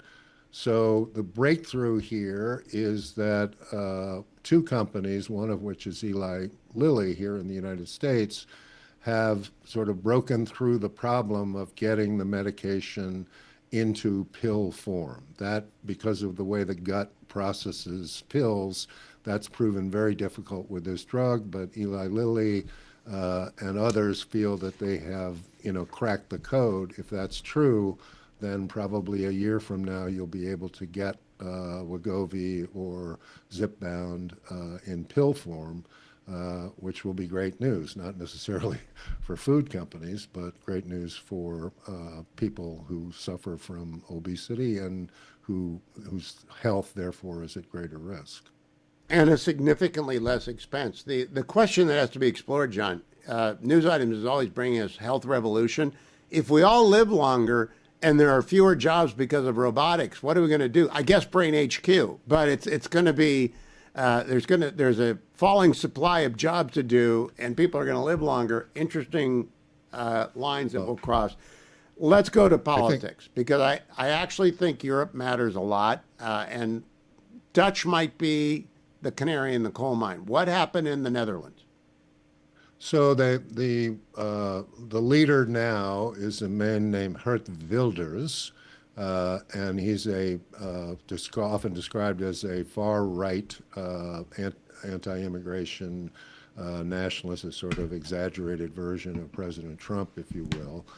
His coalition fell apart, so they had an election, and the Democratic Party, which is known as D66, a more, quote, progressive party, tied Mr. Wilders' party in the outcome. And so it seems that likely that the D66 guy will form the new coalition to run the government in the Netherlands. There are two interpretations of this. One is that the progressives won. They increased their vote. Wilders lost his vote. But the second interpretation is that the right of D66, the right of center parties, actually got more votes in this election than any other election they've been active in since 2002. So you have one narrative: progressives, marched, and that's true. They did much better. You have another narrative, which is the right has never done better. They just split up their votes more. And that's also true. We'll see if one or the other, if Mr. Wilders or the D66 leader are able to form a government. It is, it's reported today that D66 has the advantage, but I'm not sure that's clear. It seems like a tie to me. European politics is mystifying to me writ large. I understand each country by itself, but it seems like they are all shifting collectively to the right, but the left is going further to the left. And when a by-election in the United Kingdom returned a Welsh party as opposed to Labour, that was an earthquake there. So Keir Starmer's got trouble. Who's winning in Europe, John Ellis? Oh, the right. I don't think there's any question about that. I mean, the right is, everywhere. The right is gaining. I think the only exception to that would be Finland and perhaps Norway. But other than those two, the right is on the march everywhere. What's it mean for us? Does it mean that they'll pay more to NATO? Does it mean that there'll be isolation? What's it mean for the United States? What it means for the United States is unclear, because the likely immediate impact is that EU support for Ukraine will decline, and that, I would argue that's not a good thing. In terms of being in sync politically with the United States at this moment, that they would be much more in sync with the Trump administration, for instance. And so that would point to, quote, improved relations, end quote, from what they are now. We don't know. Yeah, I wonder if it really would mean less support for Ukraine. They're so close to Russia. Don't they all have to worry about Russia? It's not like that's something that's an option for people who are on that continent. Well, you have two views. One is obviously that if you're that close to Russia, you have to be in a state of near panic, right? The other is, hey, the Russians are tied up in Ukraine. As long as that's the case, they're not really a threat. We don't want to join, the forces opposing them because then Russia will be mad at us. So if we can take on a kind of a Swiss neutrality on the issue, maybe the issue will go away. I don't know. I mean, I'm not. Well, this is why I read news items every morning, first thing. Get a lot of emails in the morning. The one that I read is news items. If you are not yet a subscriber, just go to Google, news items, John Ellis, Ellis, and it'll take you there. I think they have a free trial. If not, just pay for it. You'll thank me for that. We are 53 weeks away from national elections that will elect every single member in the House of Representatives. So I got my eye on races where Republicans might actually pull an upset, and one of them is Connecticut's 2nd District.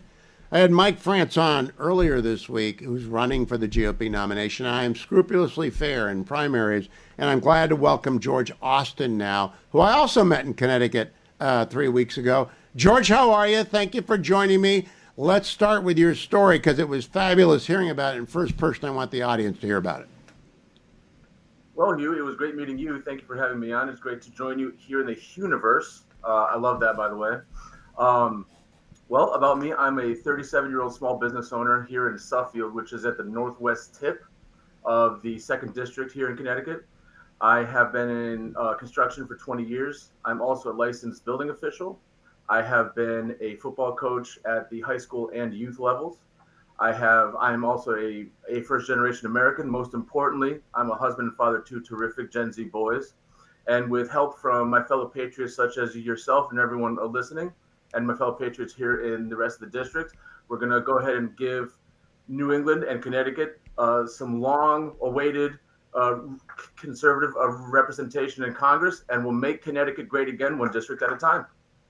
Now, George, you are a self-employed businessman. You are an immigrant, naturalized legal. You're raising a family. Are you out of your mind? You got a business that's growing. You're doing great. You're very charismatic. I was kind of blown away, and I met you in the small group setting in Connecticut last month. What possessed you to put your foot into politics? Well, Hugh, I can first off, I'm a native born, American. My dad is from Mexico. He's naturalized. That's so right. Is my wife and my son. But as far as I'm concerned, I got sick of complaining, Hugh. I got sick and tired of being sick and tired. I got sick of sitting on the sideline saying I woulda, shoulda, coulda. This can win, that can win. So I figured I'd just get up off the couch and get to work myself. Now, George, you told me, I hope you remember this the same way I do, no one will outwork you. You will knock on every door that needs to be knocked on. How much time does that mean away from your building job? And I think I remember correctly, right? You told me you were not going to be outworked. You do remember correctly. I was not going to be outworked. That came up because when you and I were speaking, I had to get out of there because I was on my way. That was my first stop of the night. I had two more after that. I had two other RTC meetings, one after the other. You're right. I will not be outworked as many doors as it takes. As far as my business is concerned, I have a couple contracts left to complete, which of course I'm up against New England winter. So I don't really want to forecast when that's done. But when they're done with and when they're complete, I will be shutting my doors. I will not be working anymore. And this will be my full-time job because that's what it's going to take to win this thing. Now, what are you hearing from people in Connecticut is their biggest issue? Why do you think Courtney's the incumbent? He's entrenched. He's going to get a decent amount of money. What makes you, I heard from Mike, but what makes George think George can win? Well, Hugh, I can tell you that a big problem here in Connecticut is we do the same thing over and over and expect a different result. I'm sure you and everyone listening knows what that's called. I come to do something different, and these are not new ideas, Hugh. We want to go ahead and bring in young people. We want to go ahead and approach all minorities, but in particular, Hispanics. In my case, playing to my strengths and to my innate knowledge, if you will.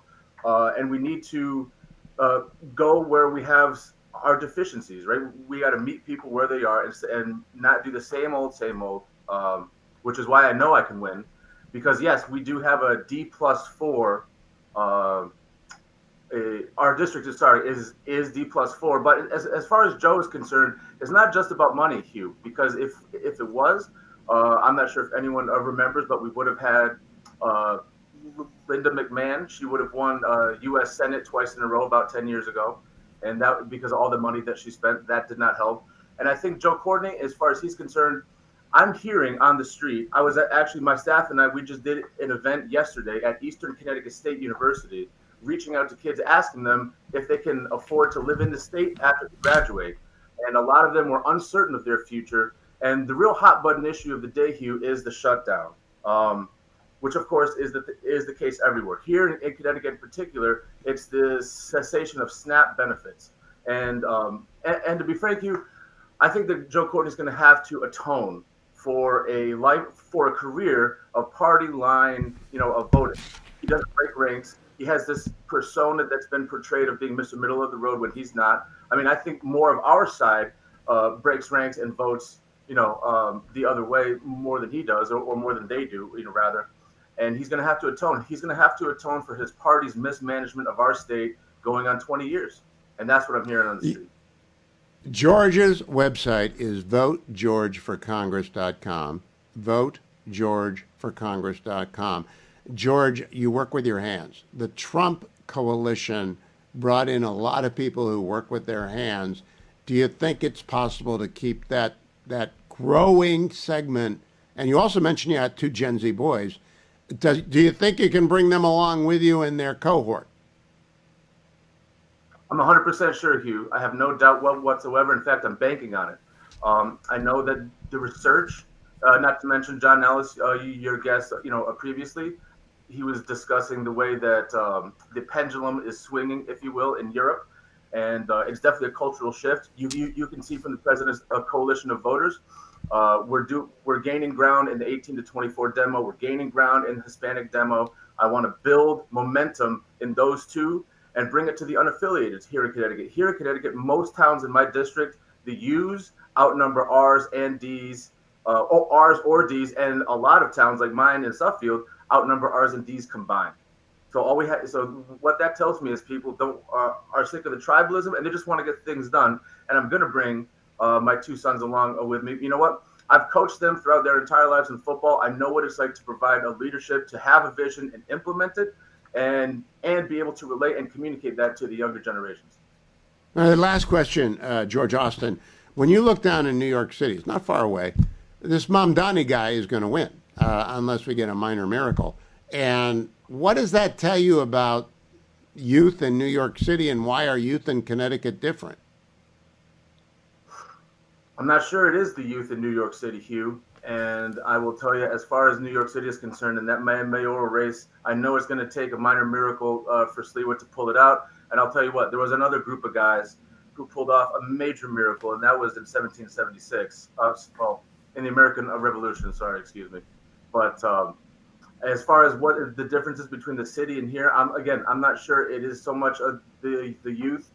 We are playing with fire, however, in terms of housing prices. Me being a contractor, without getting into the weeds and the nuts and bolts of it, I can tell you there are distinct reasons, things that we can point to that show that we are shooting ourselves in the foot when it comes to housing prices. Money is expensive, and especially in New York, where jobs are not really aplenty, not entry-level jobs anyways for the kids.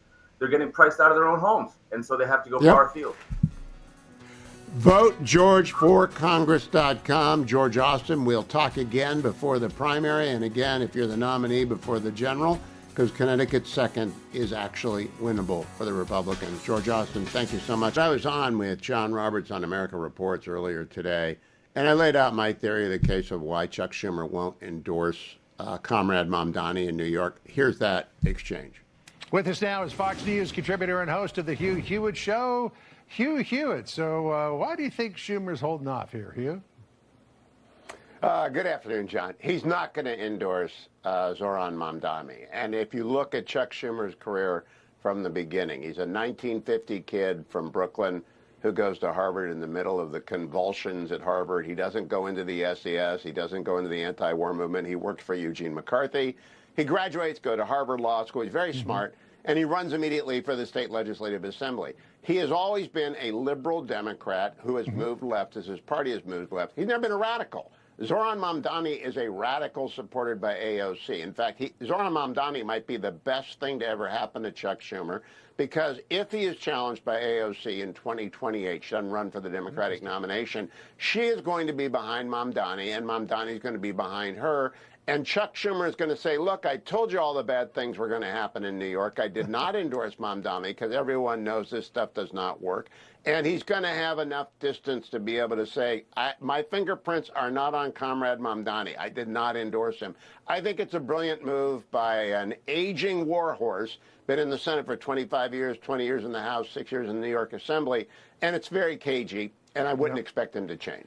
We should point out, though, that on the other hand, Hakeem Jeffries has endorsed Mamdani, as has Kathy Hochul, and now, I mean, Republicans are having a field day with this. The latest thing they're doing is they're pinning the continuing shutdown on Mamdani, saying that Democrats are terrified to go against his base. Listen to what Steve Scalise said this morning. You have seen Zoran Mamdani quickly become the new head of the Democrat Party nationally, because Chuck Schumer, who is the head Democrat in the Senate, and Hakeem Jeffries, who's the head Democrat in the House, both hailing from New York, are scared to death of that far-left extremist, radical, socialist, Marxist movement in their own party, starting in New York. You know, we should also point out, too, the Democratic strategists, I think, are hoping against hope that this is a New York-only phenomenon. But the Democratic Socialists of America are looking at New York, and they're just licking their lips about what might come next. Yeah, the DSA, the audience has got to understand, it's the radical party to the left of the Democratic Party. It goes back to Eugene Debs and Norman Thomas. In the 80s and the 70s, it was Michael Harrington, who was kind of a nice guy. They've gone way left. They are now welded to being anti-Israel. Much of it is anti-Semitic. They are promising things that they cannot deliver, writing checks that will not clear. Free buses have to be paid for somewhere. New York's going to be a mess, and very quickly, if Mamdani, in fact, wins next week. And Hochul has no choice because she's got to run in 2 years. Jeffries has no choice because he's got to run in 2 years. And this fire has to burn itself out like a prairie fire. But luckily, Chuck Schumer doesn't have to run until 2028, and he has the advantage. He does not have to do what they are doing. Hey, I just want to finish off here by taking a look at the early vote here in New York. As of last night, these are unofficial cumulative results. Total early voting check-ins, 372,111. Apparently, they're skewing older, which may be good news for Andrew Cuomo over Mamdani. We'll find out on Tuesday night. Hugh, always great having you on, because not only do we get your perspective on things, but we get a history lesson as well. Thank you. And go Andrew Cuomo. New York does not deserve the lesson they're going to get if they elect Mamdani. All right. Okay, so that's not new to this audience. You know that. It's just not new to this audience. Let me tell you about Consumer Cellular, which is not new to this audience either. ConsumerCellular.com/Hugh, or you call them at 1-800-411-4454 and use my code. In either case, Hugh25, to get an additional $5 off of the first 5 months of your bill. Why do you do that? You do that for one reason: to save money and keep the great service that you want and in need. But you don't want to spend too much on data you don't need. And if you're 50 years or older, you want to call 1-800-411-4454 and say, I want the unlimited data plan, 2 lines, you and your spouse, 2 lines, unlimited data, $60 a month. And that's in addition, that great rate, you still get the Hugh25 code off. So remember, 1-800-411-4454, or go to HughHewitt.com or go to ConsumerCellular.com/Hugh. While I'm at it, let me tell you about PharmaWindfall.com. That's the website that is run by conservatives for lower health care costs. They do not want another big bag of money given to Big Pharma in the closing months of this Congress, of this year. And I don't expect Majority Leader Thune or Speaker Johnson to do that, but Big Pharma is going to try. So head over and join the effort by Americans for conservatives for lower health care costs at PharmaWindfall.com. Add your name to the names of tens of thousands of conservatives who want nothing to do with another pharma bailout, another pharma windfall. And the way to do that is just remember the website, PharmaWindfall.com. There's no excuse to give in to the pharma lobbyists again for the third or the fourth time in 10 years. No, no, no. Head over to pharmawindfall.com today. And Senator John Husted represents my home state of Ohio. I'm sure he's revved up for Penn State coming to the shoe this weekend. Are we worried about that game, Senator, at all? I think you should be worried about that game. I'm always worried when you're playing Penn State. This game has been on their schedule. On their schedule is the most important game of the year for them, even though they've faced some tough times this year. They'll be ready. All right. Good warning, good caution. Now, I wanted to ask you as a freshman Republican, and you're up for re-election again next year. When you got to D.C., did you expect anything like Operation Arctic Frost to blow up in your hand? It's got nothing to do with you. You weren't even there when Jack Smith was rampaging through the phone records of your colleagues in the Senate caucus. But what's your reaction to it? Well, it's awful. I listen to my colleagues. I mean, think about this. You're a sitting member of the U.S. Senate, and you're being surveilled by your own government. I mean, it's a startling thing to see happen. And I know many of my colleagues who, were being monitored by this operation. They're mad about it, and they should be mad about it. If the Trump administration had done this to Democrats, they'd be throwing a fit. But now the Democrats want to pretend like it's no big deal. Well, it's a huge deal, and it's wrong. You know, you're too young, Senator, to remember the Select Committee on Watergate that was the summer of 1973, the Irvin Committee. I'm urging every Republican to vote yes. Put Lindsey Graham in the chair so it'll be funny and move fast, and load it up with lawyers and hire brand new staff, given subpoena power, because 160 Republicans were targeted by this ginned up, ridiculous operation to bring people down. I think the American people will be shocked if there's focus put on that. Do you agree with that? I do. I think that there's so many things out there in the world today that you got to put focus on it. The egregious things like this are just, I think you inform the American people, and they will be shocked by what's happened. No doubt about it. And I think that my colleagues who were surveilled deserve their opportunity to question the people who did this to them. Yeah, I would put Ted Cruz and Eric Schmidt on there because they were both surveilled, as was Lindsey Graham. But you got Cotton and you got Lee, you got all John Kennedy, you got lawyers out the ears that can run this thing. Go hire a new staff and turn them loose. Let me ask you about the shutdown, Senator. How's it playing in Ohio? Do they know in the Buckeye State Democrats are cutting off SNAP benefits this weekend to poor folks? I think they do. I think they realize that we have 52 Republicans that have voted to open up the government. There's 3 Democrats who've joined us. We need 5 more. It's the Schumer shutdown. It's day 30. There are consequences. Many of the Democrats want to say, well, it's the president should come in and say, by the way, Hugh, they keep saying the president should come in and fix the SNAP issues. They just had a rally that said no kings, right? Like they didn't want him to take this unilateral action. And now all of a sudden they don't do their jobs and they want to absolve themselves by saying, Donald Trump, come in and save us, come in and save us. They're just wrong. He is coming in and saving them. He's paying the military. He's figuring out how to do that. They're doing so many things that under other circumstances, they would say, well, stop acting like a king, stop doing all this stuff unilaterally. But now they're begging him to do it because they failed to lead in their own right by opening up the government. But I think that Ohioans know that the Democrats are the ones that are the cause of this.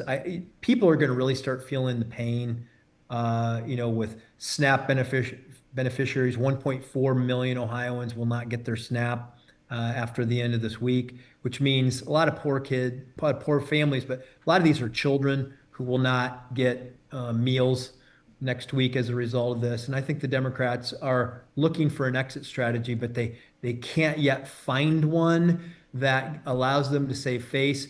It won't come from Chuck Schumer. It will come from rank and file Democrats who are starting to see the real consequences with their constituents. Is there a whisper in the Senate that as soon as Tuesday's elections are in the rearview mirror, that the 5 more Democrats you need will materialize, like Gene Shaheen and Gary Peters? They're retiring. They got nothing to lose. John Ossoff's going to get blown out in Georgia. If people go without food in the SNAP program in Georgia, he's going to lose all his leverage. Do you hear a whisper that they're going to cave next week? Uh, I think that I hear some of those vibes out there that they're, hey, if we open this up, what can we do next that will allow us to point to say that that things are moving in the right direction. You hear some of those kinds of things, but Hugh, I don't want to put a lot of stock into it because I've heard those things before. It was first of all, it was when the No Kings rally is going to be over, then they're going to open it up. And so it's just, we've heard a lot of this before. But I do think that once they get past next Tuesday's election, win or lose on those, then they're going to try to look for an escape ramp. That'd be my take. And looking ahead to 26, Senator, you're on the ballot in 26, probably against Sherrod Brown, the old war horse that won't go away. Do you expect this to even be on anyone's mind a year from now? It depends on how it ends. I think we have a real opportunity to do some things on a bipartisan basis coming out of this. I really do. I hope we do. Would love to be able to get healthcare costs under control. So the only thing that people will care about a year from now is, did we do anything with this opportunity? But this is not helping Democrats right now. They're looking for some rallying point, but rallying towards something where you're going to get the responsibility for depriving poor people of access to food services and ending, cutting off pay for the men and women of the military. That's not going to be something that they can rally toward. But I hope that we can get some things done, because that's why I'm here. I want to get things done, right? And healthcare is the number one driver of inflation. Obamacare has failed. Would love to get something done in that front, and that will have a lasting impact next year. Failed doesn't begin to express how badly Obamacare has crashed and burned. Do you know Obamacare prices and healthcare under Obamacare have gone up 221%? It is the unaffordable care act of all time. And Sherrod Brown was 100% for it. So I hope you bring that up with everyone you see. I hope you're at the shoe this weekend as well. Senator John Husted of Ohio, always a pleasure to talk to you, Senator. Reminding you, if you missed Lindsey Graham today talking about the select committee that I'm pushing for, you can get that over at Hugh Hewitt and at YouTube. Go and get it right now. And please, when you're there, like and subscribe.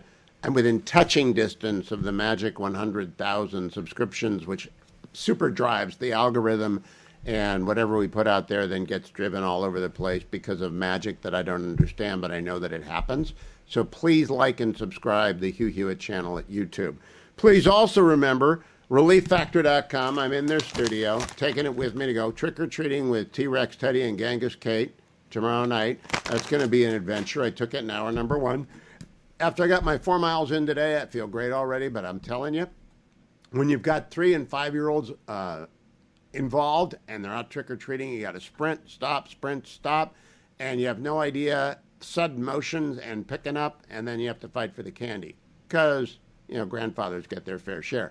Relief Factor will get me through that. Call them, 1-800, the number 4, and the word relief, 1-800, the number 4, and the word relief, or go to their website, ReliefFactor.com, and ask for the starter pack, $19.95, right? That's less than $1 a day at ReliefFactor.com, ReliefFactor.com, or when you call 1-800, the number 4, and the word relief. Also want to remind you, as I've done each hour this week, about Best Hot Grill. That is BestHotGrill.com, BestHotGrill.com. And I am now using it. We're coming up on Halloween. That means you're going to be making gift buying decisions in November and early December for your best clients. And every year I tell you, if you really love your client, or you want your client to really love you, if they're the account, the rep, whoever makes it happen, the general counsel that you want to make happen, send them the hibachi from Best Hot Grill, or even the one that's the next size up. They've got an array of wonderful Solaire infrared grills, and they make the gift that will last for years, that will be there in the garage and will be taken out to every picnic, every tailgate, and they'll always think, oh, Joe Bag of Donuts gave me this Best Hot Grill, as they explained to their friends and family gathered around the brat, that the Best Hot Grill is the Solaire infrared grill made in America, and it's a wonderful, wonderful gift. It's a gift for life. And if you want to buy yourself the big one, try it before you buy it. You'll love it. BestHotGrill.com. I want to close by talking about the International Fellowship for Christians and Jews. I have been talking to you about it all week long. Kurt Schlichter will remind you about it tomorrow when he's in for the first 2 hours. I pre-recorded my time with Dr. Arnn tomorrow for the Hillsdale dialogue, but for 2 hours, Kurt will be in. And Mike Gallagher's in Israel, surveying in person the stand-up, the recovery. 2 long years of war. The ceasefire is being maintained by Israel. We'll see if Hamas keeps it through the weekend or if the stupid radicals pop up again and try and kill more IDF like they did 2 days ago. The International Fellowship of Christians and Jews are running soup kitchens. They are running resiliency centers. They are helping from north to south, every part of Israel.